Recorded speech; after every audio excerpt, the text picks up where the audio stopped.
right, we are live on YouTube. I'm going to pause 1 second and make a couple other people co-host in case I do lose power or connectivity.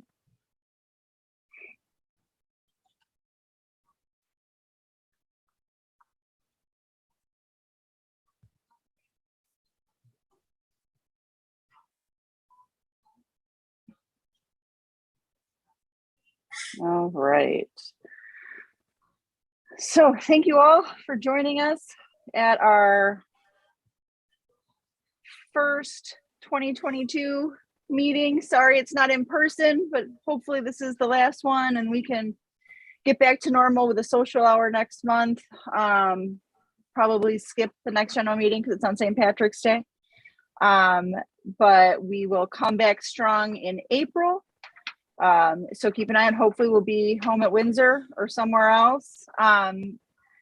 But I want to get right to our speakers because we do have two great speakers tonight, and then we'll come back after the speakers to do the finance update, get some reports from our committees and our directors, and then just go over a couple neighborhood items before we adjourn. So with that, I'm going to go ahead and hand it right over to Congressman Mike Quigley. Thank you for joining us. Guys, if you'd prefer to go to speaker view right now, it might be a little easier to see the congressman. With that, I'll hand it off. Thanks for being here. Thanks, Maggie. Appreciate it. You know, I'd like to see everybody in person, but tonight may have been a good night to go remote because my dogs aren't hooked up to the dog sled tonight. But it is good to talk to you. You know, I want to open the meeting the way I always do, but then I want to talk about an international situation. I know it's a local community group, but there's reasons we should be concerned about this at the most local level. So first, Dana from my office is on the call, and he's going to help post our contact information because no matter what's happening in the world or national or local, service one person at a time, still the most important thing we do. We want to hear the news, good, bad, and indifferent. I know that often means postal, which is a subject perhaps of a whole nother meeting, but it's a little whack-a-mole. But we want to hear good, bad, and indifferent, and I know unfortunately it's often bad. But so services matter. I do want to remind everybody, look at your passport. We still are getting folks who haven't looked at it for 2 years and they actually get to the airport and if it expires within 6 months, you're not going anywhere. There was a tremendous backlog post-COVID when people started traveling again. It's eased up a little bit, but it is still an issue. If you are on an emergency basis, we can help expedite if it's an emergency. Otherwise, I just ask you to look at it, look at your families, start the renewal process if need be. So I represent part, if not most, of Ukrainian Village. But it's not just some of my constituents are Ukrainian and care about it. The fact of the matter is this is arguably the most dangerous situation we've been in post-Cold War. And some of it is strikingly familiar for those of us who lived through the worst parts of it. I mean, I'm hearkening back even to the missiles of October in 1962. So I just want to disabuse anyone of any notion that this doesn't impact us. I'll go through it, pretty quickly. First of all, why does Ukraine matter? It's a sovereign democratic country who would like to join the EU and like to join NATO. Is a solid ally of ours, and they're on Putin's doorstep. They've been fighting the Russians for 7 years. They deserve some credit for that. But Ukraine also, as the breakup of the Soviet Union in the Budapest Memorandum, gave up their nukes. And they made the world a lot safer for everyone. And we agreed to help protect their territorial integrity in exchange for that. That deserves something as well. But it is also not just a Ukraine problem. It is a problem for Georgia, the Baltics, Poland. Basically, everything is part of Soviet Union, part of the Soviet Union previously, which makes it a Central and Western European problem as well. And as Putin sort of flexes his muscles toward this end, I do think he was surprised at the response from the West. The fact that NATO was mostly unified. I think the president did a good job moving them in the right direction. But I think that if an invasion were to take place, they would be extremely unified, particularly at the level that it appears that the Russians are preparing for. But I'll just say this as well: China is watching with an eye on Taiwan. Then let's get a little more closer to home.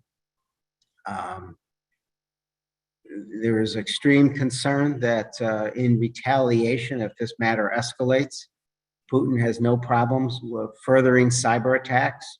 The massive cyber attacks in our country either were instigated by the Russians or were allowed to take place by Putin. And there's no reason to believe that that would not take place. Cyber attacks that Ukrainians are feeling right now. But that, as we saw with the pipeline being held ransom, that could strike at everything. And in fact, the SolarWinds hack is probably the most devastating hack in our country's history. Probably going to be a decade before we really feel the full effects of that. And the fact is, the government had to be told by the private sector that it took place. They are quite capable of further attacks, which could shut down major sectors in our economy and our country and threaten our national security. So I guess finally in all this is the realization that, the Russians have made noises about putting hypersonic missiles in Central America and places like Cuba. So all of a sudden, we're back to where we were in the midst of the Cold War. I have great faith in negotiations. I do think that Putin understands strength, and I think it mattered that NATO is united and started to boost troop presence, and military presence in Eastern Europe. I think what you threaten Putin with is the opposite of what he wants. He wants the US and NATO out of Europe, NATO to be out of Eastern Europe in particular. But I serve on the House Select Committee on Intelligence. It's a lot of what I do, and I get it. I've been going to community meetings in this area since 1982, and we talk about local issues.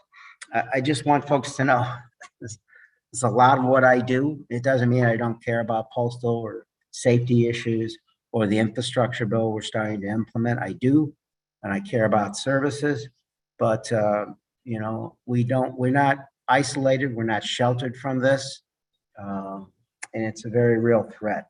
So, we're watching this. Oh, and let me just add one other thing. If this takes place, it is hard to imagine that there won't be a dramatic impact on energy supplies going from Russia to Western Europe. They get about 40% of their gas and natural gas from the Russians. So they don't export a lot to us, but as you know, energy is a global market, and it will impact us pretty dramatically, and obviously have an effect on stocks. But I know this all sounds remote. Xeon comes from Ukraine, and that's real important to building semiconductors, which there's already a shortage of those chips, fertilizer, and a lot of rare metals, heavy metals that are used in building airplanes, to just about catalytic converters. So we already face a real supply chain issue. This would be a dramatic event in our life. So I just want to tell you, the best we have are working on this. I still hold out hope. There's always room for diplomacy, but this indeed is as close as we've come to pretty dramatic carnage since the end of the Cold War. It's obviously the largest military presence. So sobering thoughts. I'll just touch on a few other things and take any questions. Postal issues are similar in that they do manifest themselves on a local and national basis. I get to every member of Congress is hearing complaints from their constituents. I feel it at home as well. The House did take a step here. We did pass the postal reform measure. I do think the Senate will pass. Among other things, it does a lot to enhance the financial stability of the Postal Service, which does impact service. It mandates 6-day delivery so that threat is gone once and for all. It also does a lot to deal with transparency.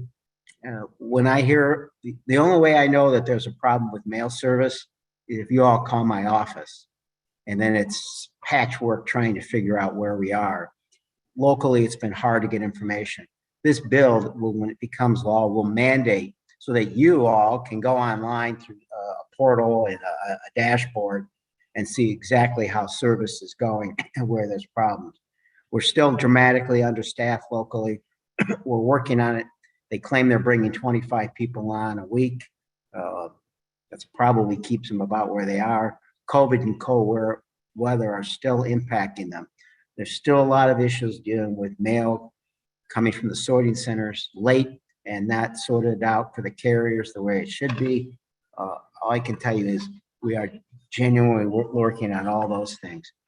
I'll say good news is about a month ago, we had a press conference. We're starting to rebuild the bridges in Illinois. You're going to start seeing money turn loose. Your second press conference we had to do with invasive species coming up the river, Asian carp, and the plan to stop that using the infrastructure legislation.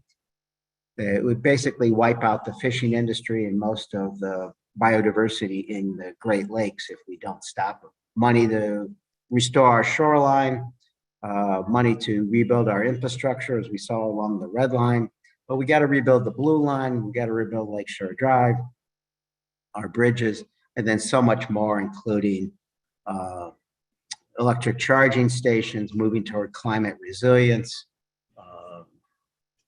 access to the internet for everyone. So there's more to talk about, but before I run out of time, I want to make sure I take any questions that might be there. Got it. So if anyone has a question, you can either type it in the chat, go ahead and unmute yourself and ask, or raise your hand. It's a pretty casual group. Mike was here. We've talked before. Speaking to the Ukraine issue, the thing that keeps popping into my mind, and I know you probably can't, in your position, answer it fully, but why? I mean, what was the question? Why would we be doing this? You've had decades he's been in charge. This has been a big issue for him. And all of a sudden, this is the #1 crisis in the world. And I just have to believe that there are other motivations, or that he's getting support from China to be able to say, look, we need to push back and realign the world power. Or maybe he and the oligarchs that exist in Russia have bet against those industries on the various stock markets and now stand to make billions of dollars, and he's calling it his retirement fund. So something besides who I need protection all of a sudden seems more likely to me than, all of a sudden I need to have 4 countries between me and NATO. Yeah, look, let me touch on it. You raise a good point, particularly with China. There was speculation of coordination between the 2 countries. I don't know that that's the case, China and Russia. They just did a manifesto together in which for the first time, China said they're against the expansion of NATO. That's a great concern. I don't think China feels like it's ready to take Taiwan militarily and the economic costs that would come with it, but they are certainly gauging the situation to see how unified the West is. when something like this is threatened. I think the other thing is, China sees this. What would concern me most, I guess, is that China would help Russia circumvent sanctions, which would be pretty dramatic, and help them get around it and make up for their losses in other ways. So I think part of the timing has to do with how those old Sino-Soviet relations are coming back into the forefront. I was in Kyiv a couple times now, and I talked to the Russian Separatist Party before those elections. A lot of folks who work and knew Putin very, very well. I would say, see this as, Putin seeing this as his last best chance to take this on, and the natural evolution of annexing Crimea and helping the Russian separatists in the east.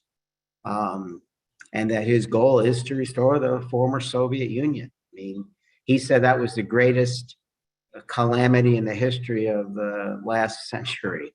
So it's a great question. And in the end, you have to try to understand your adversaries. The great diplomatic failures of the lead up to the First World War remind us of that fact. So I think he probably cares more about Ukraine than his pipeline.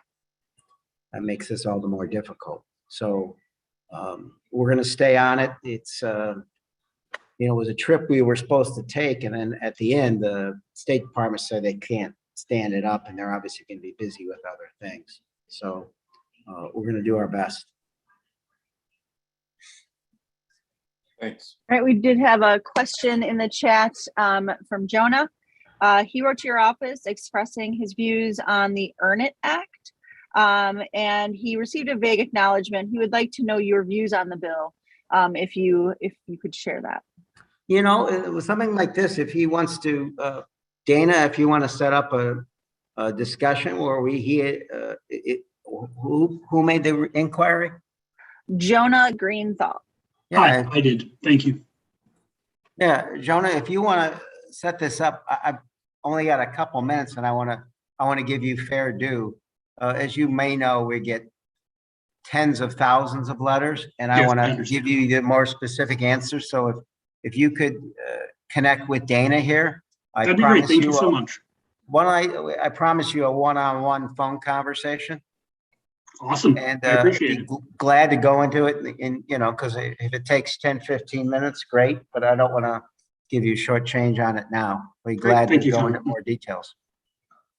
Other than that, folks, I'm hoping this may be our last shovelable snow, but knowing Chicago, it could snow on opening day, and knowing the way the baseball lockout is going, that could be a long time from now. So I appreciate your letting me serve and letting me talk for a few minutes tonight. And we look forward to seeing you in person. And Jonah, I look forward to talking to you shortly about the Earn It Act. Okay. Thanks, everyone. Thank you so much, Congressman. And there are a couple other questions in the chat. Do you want me just to forward those to Jonah? No. Sorry, not to Jonah, to Dana. Sorry. Well, let's try to do them rapid fire. If not, Cool. we'll set it up. It's actually just one. Does the funding for the rebuilding of bridges include viaducts, such as the numerous ones here in JP that have been ignored? That's from Mitchell. It's a great question, and some of the details, I don't know that it covers all of them. And obviously some of those are privately owned. But I'll give you an example, and Dana can send it to look forward to. That complicated intersection at Ashland with the rail and so forth, Ashland, Clybourne, and Elston, I think it is. That's a combination of public-private, and we're working right now to figure out just how that might work. Excellent question. You're right, and we want to make sure we get as much of those done as possible. Some of it has to do with availability. Some of it has to do with public-private ownerships. I don't think it precludes it, but we're working some of that out. What was the last one? I think that's it. Actually, yeah, it was just a message from Dana. I thought it was another question, but you were good. That was it. All right. Thanks, everybody. So much. Appreciate you. Take care. Bye now. Bye-bye. Bye. All right, everybody. So just a quick update too. We did get a little, right before the meeting, a note from our friend Lionel Rab. He is having some internet issues, so he won't be able to join us, but he will come back in a couple months to a meeting to give us an update on the North Side Cultural Center and everything that the Jefferson Memorial Park Advisory Council is doing. So I'm pretty sure I saw Mr. Tim Ponlaville join us. He is of the one who is, sorry, I'm like doing multiple tasks here. He is working on the firehouse with Ambrosia Homes, or he is Ambrosia Homes. And he's here to give us an update on the progress on that. And Susanna Ernst is here as well. I'm not going to put her on the spot, but she's been heavily involved in this project too, guys. And I got a sneak peek at what some of the final plans are, and I gotta tell you, they look great. There's some really creative solutions in there. So with that, I'm going to hand it off to you, Tim. Okay, can you guys hear me? Yes, sir. Okay, good. Maggie, can you share a screen with me so I can put drawings up? Yes, what I have to do is make you a co-host, and I'll do that right now. Thank you.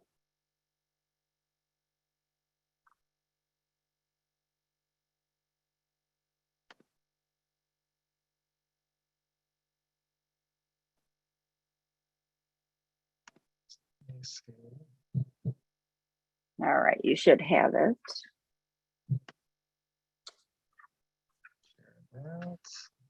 All good. Can you see some drawings? I can. All right, good. Okay, so I'm going to show you guys the latest drawings that we have for the project. These are very close to what we had through our zoning process, but these are a little more dialed in now since we're getting ready to submit for permits.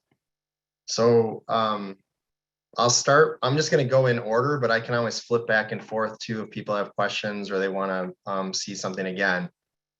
This is the basic site plan of the project. This didn't really change. You'll see kind of in the front of the building, there's going to be an area for the brewery to have some outdoor seating. This is right in front of the overhead doors. That didn't change. This obviously is the main building. It's a two-story building. We're still adding a third floor. In the back of the building, if you guys look in the back now, you'll see there's an existing set of stairs that actually brings you to the basement. We didn't know if we were going to keep that before, but we are actually going to keep that. We'll be putting dumpsters in front of that, and there'll be, barriers in front of the dumpsters that kind of hide all this. In the back, there's going to be 6 parking spots. This is exactly the same as what was before. The only real change that you would see on the site plan is before we assumed that the main entry for the residence was going to be off of Lips, kind of in this corner. Do you guys see the mouse? I don't know if you can see that when I move that around. We thought that the main resident entry would be over here. What we're going to do instead is we're going to create an entry off of Ainsley for the residents. And that way the entire front of the building, so both overhead doors and all of the doors, all the windows, that's all going to be brewery. So when you pull up to this property, if you're on the Lip side, you're just going to see brewery. These drawings are really just of the basement and just trying to figure out structure.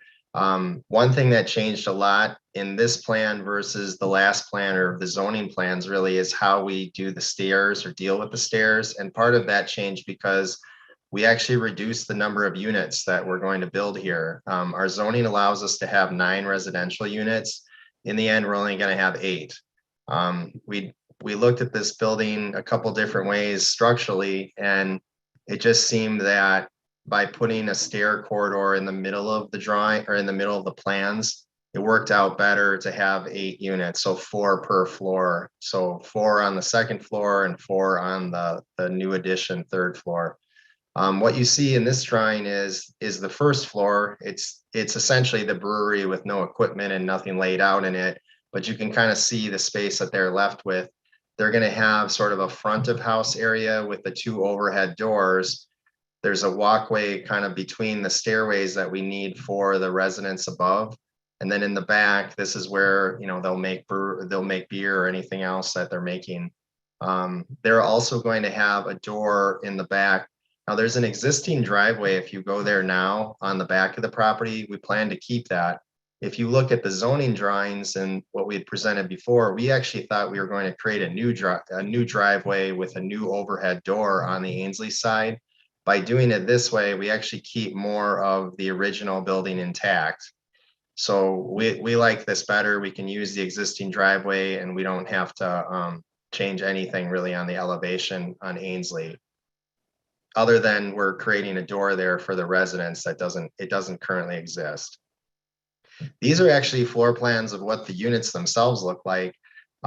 They're slightly different. The units on the second floor and the units on the third floor are slightly different from each other because there's a setback on the third floor.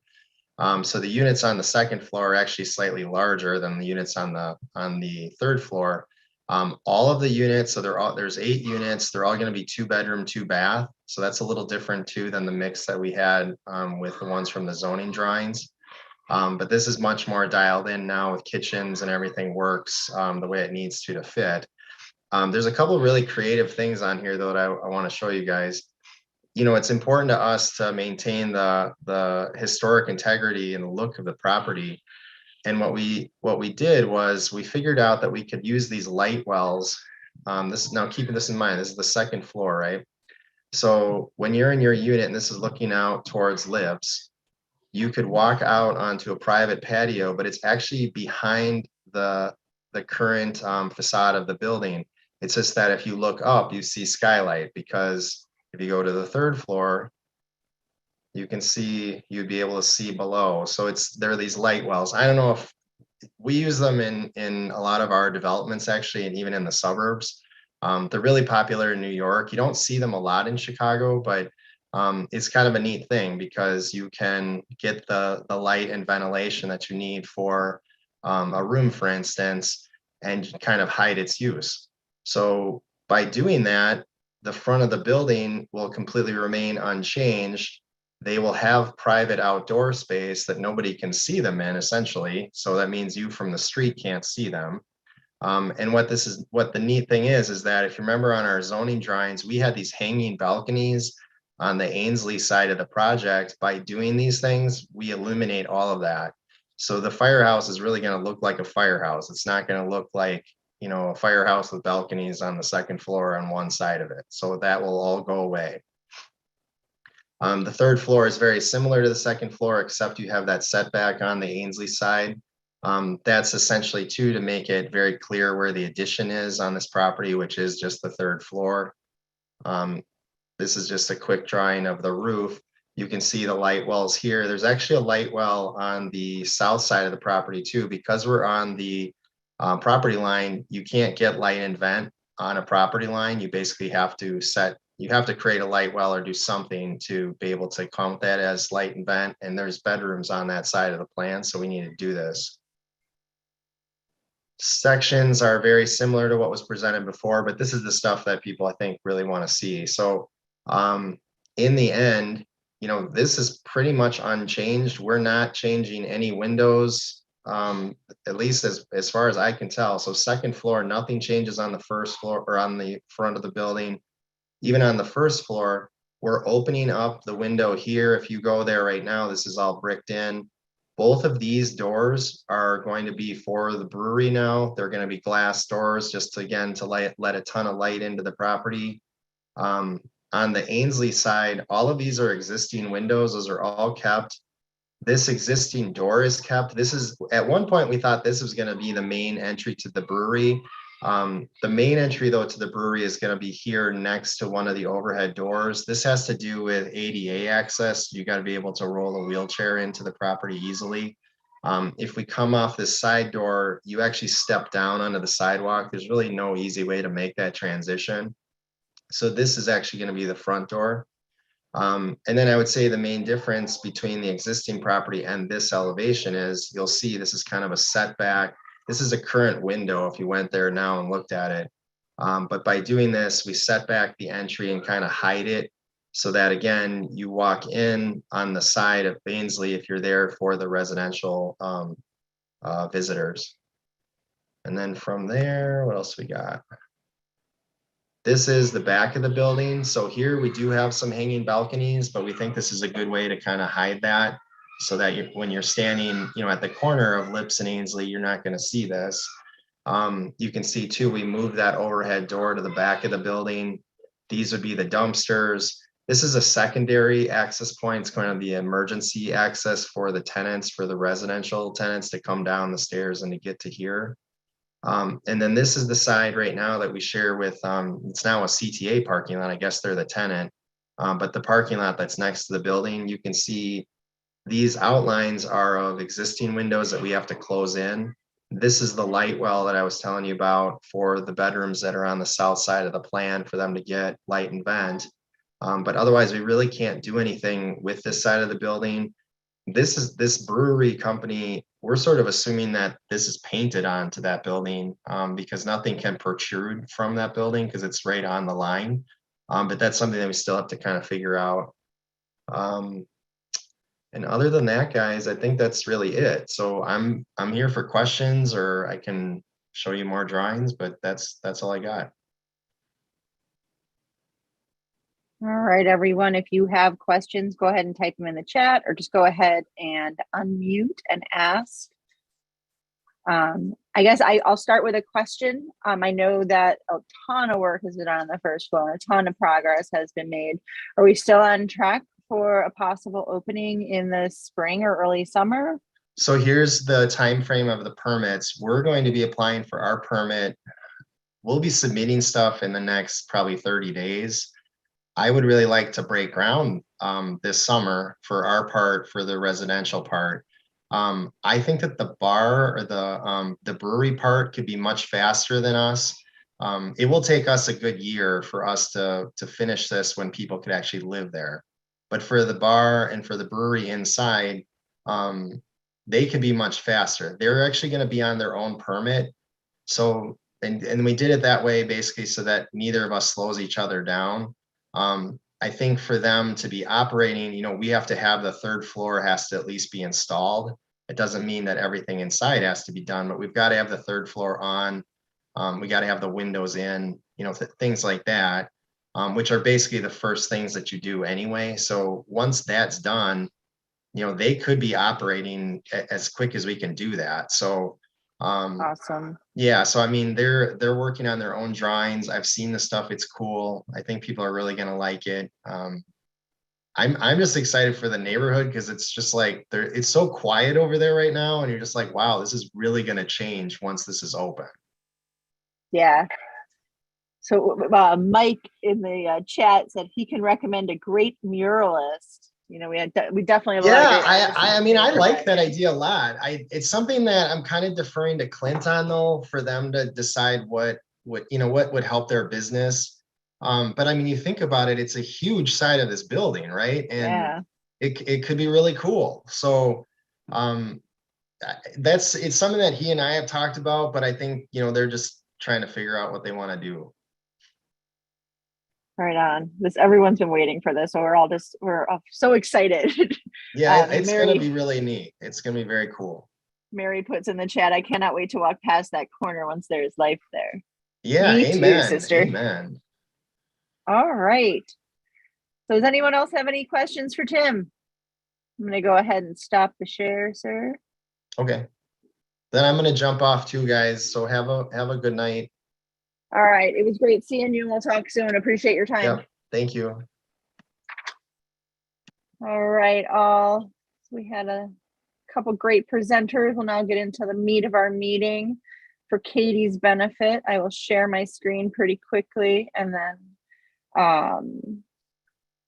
or maybe not because I don't know what I'm doing. I'm okay with that. Our treasurer's report. Okay, go for it. I'll just drop it in the chat. Oh, perfect. Thank you. Okay, so our treasurer's report is now in the chat. So our money is $12,403.99. We have 113 regular members, 5 associate, 16 business, and 1 nonprofit for a total of 135 members right now. Nice. Thanks for everyone who renewed their membership. If you haven't, please do soon. We're gonna hopefully begin spending some of our money this summer and spring as we move back into outside activities and cleanups and social hours. So we're gearing up, and I'm hoping that we have the ability to meet in person soon. So before I give just some general announcements, I'm going to go around to our board members and committee chairs and see what they have going on. I'm going to start, if it's okay with you, Christina, to talk about social. Yes, definitely. Okay, let me get myself off mute. So social committee. We, unfortunately, because of COVID, were not able to have our regular members holiday party back in January, but we've got all kinds of things in the works for as the weather gets warmer and as numbers get better, and we can make use of some larger outdoor spaces to have events. So the biggest announcement I have for today is save the date and spread the word. Saturday, May 7th, the return of the Jefferson Park Forward March Pub Crawl. Ta-da! I'm excited. I really missed an opportunity for a sound effect there. Yeah, like, I need some sound effects. I need to take a Zoom class. Missed the boat on that. But yes, Saturday, May 7th. So we are in the planning stages. We've got bars on board. We're getting the list finalized and the route finalized. And so as we get more information, we'll spread it out. But it is definitely in the works, and save the date. Look for some information to start coming by email and through social media in the beginning weeks of March. Very similar format to before. We use just a tiny portion of the proceeds from ticket sales, just so everybody has a little memento of the day. And then all those funds are used to help fund different initiatives that we have here in the neighborhood. So it will all go to a good cause and hopefully be a great night for all. So I'll have more details to come, but there may be karaoke involved at the ending location. I'm just saying there may be karaoke involved. So with that in mind, we've got lots of other events that we're working on, planning on for the next, big and small ones, from happy hours to, the next one after the pub crawl would be the Jeff Fest community stage and all the events and festivities around that. So if anyone is interested in joining the social committee in just on one portion of a project, making a few phone calls, just about any single way can help. We do have separate meetings where we do planning, usually do them by Zoom, just to make it easier for everybody to get together. You can contact me anytime, either by email, which is kbrucker, BRUCKER, at jeffersonparkforward.org, or through Messenger is always good, or my cell. And I'll put this in the chat if anyone's interested in joining the committee. That's how I first got involved with JPF, was literally just helping sort t-shirts at the first pub crawl I was involved in.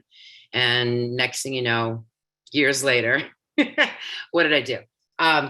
So any help, small, big, whatever time you can help, we really, really appreciate it. And we love new ideas. So that's all I have for today.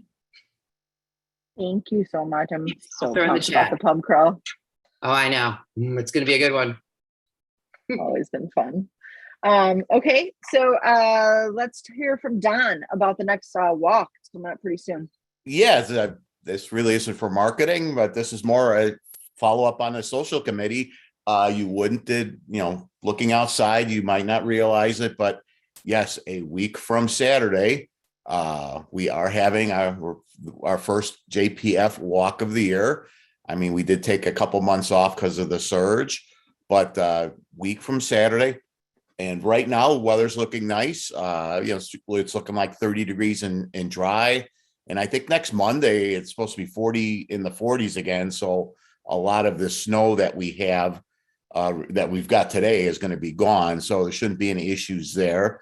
We're going to be, it's not going to be a super long walk, probably 6 miles or so. We're going to go walk through Old Irving, the old Irving Park neighborhood, look at some of the beautiful homes there. Same thing with the Villa District.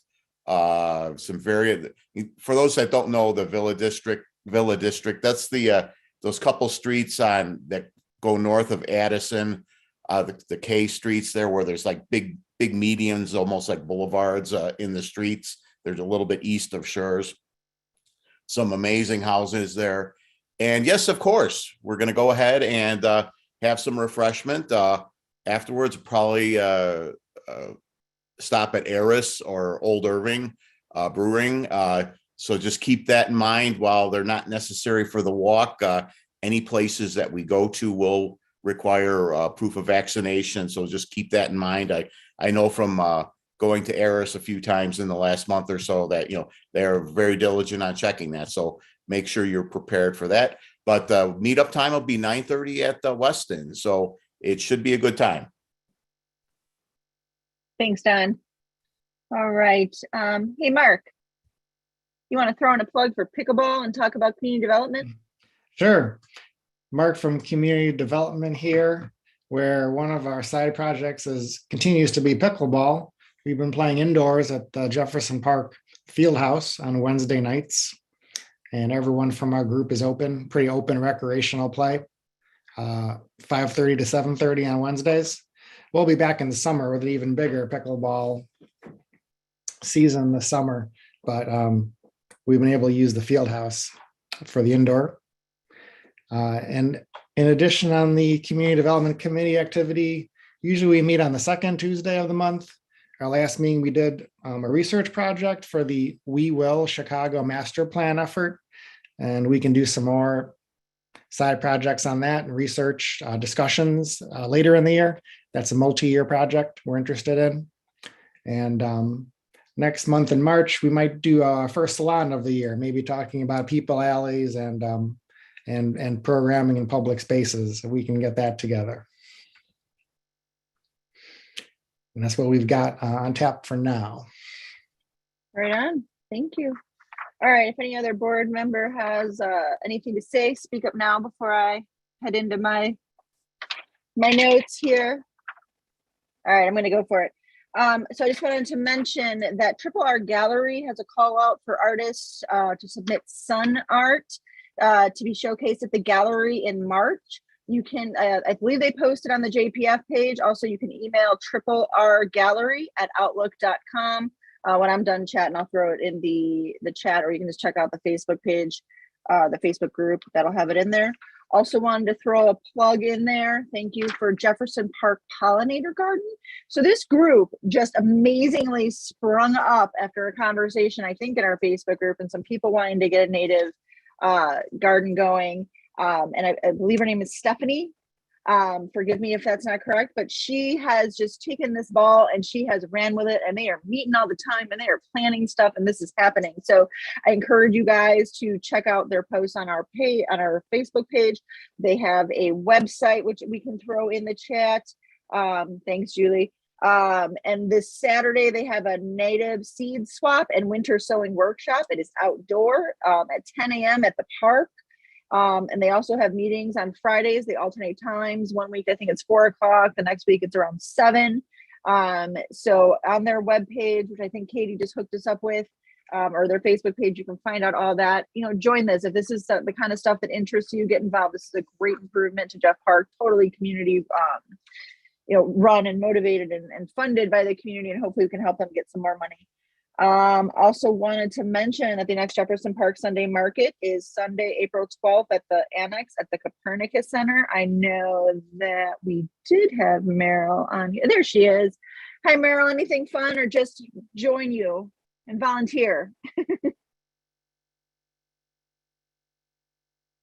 Sorry, I was having a hard time finding the unmute because it's hidden behind some stuff. Anyway, I actually wanted to especially thank Don and Maggie both for all of their time volunteering at the market. I so appreciate that because I could not do it without you.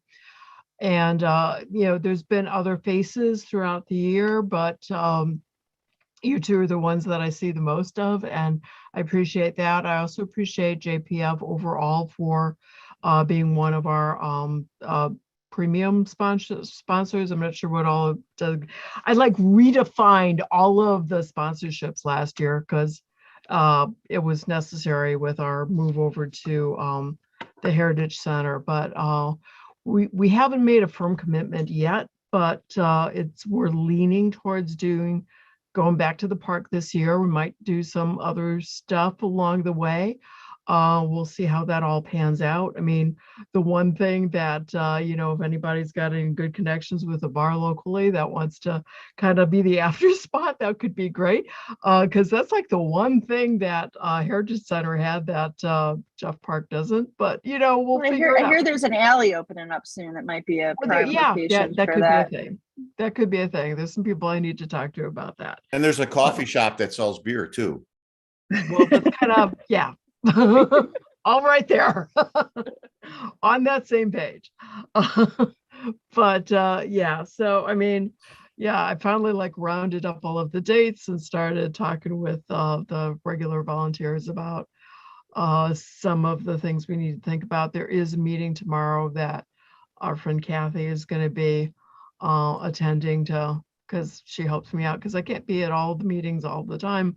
And we'll find out whatever the city is doing as far as roles, because that right now is the big unknown. Because one of the things behind the scenes is there's all these permits that need to happen. And yeah, we can't afford permits if we don't play by the rules. So there's that.